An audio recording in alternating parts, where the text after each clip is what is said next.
Çin'in işgali altındaki Doğu Türkistan'daki hükümet basını olan Tanrıdağ'da yayınlanan Han Çinlisi yazar tarafından kaleme alınan bir makalede, göçmen Han Çinlileri ve Uygurların bir aile kişileri olarak ortak ideal ve ahlaki değerleri için birlikte çaba göstermeleri gerektiği söylendi.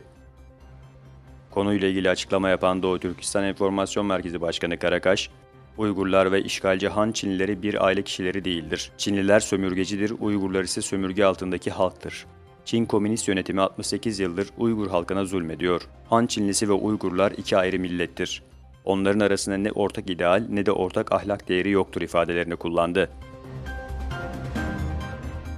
Doğu Türkistan'ın Gulca şehrindeki bir mahallede ondan fazla eski mahkumun aniden kaybolduğu, aradan 3 ay geçtikten sonra onların sözde kapalı eğitim merkezleri diyerek adlandırılan cezaevlerinde tutuklu olduğunun öğrenildiği bildirildi.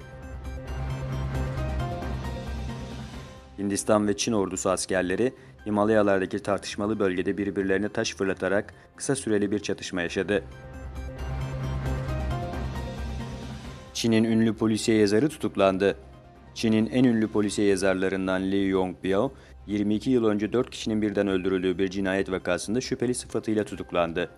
Liu, kapısını çalan polislere "Bunca zamandır sizi bekliyordum." dedi. Özbekistan'da vatandaşa hakimleri değerlendirme fırsatı.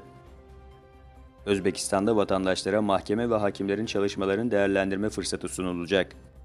Öneriye göre Özbekler mahkeme ve hakimlerin çalışmaları hakkındaki görüşlerini adliye kurumlarındaki özel sandığa yazılı olarak koyabilecekler. Özbekistan Başbakanı Kırgızistan'da 16 Ağustos tarihinde Bişkek'te Kırgızistan ve Özbekistan Başbakanlarının katılımıyla iki ülke arasındaki ikili işbirliği ve devlet sınırının sınırlandırılması için hükümetler arası komisyon toplantısı düzenlendi.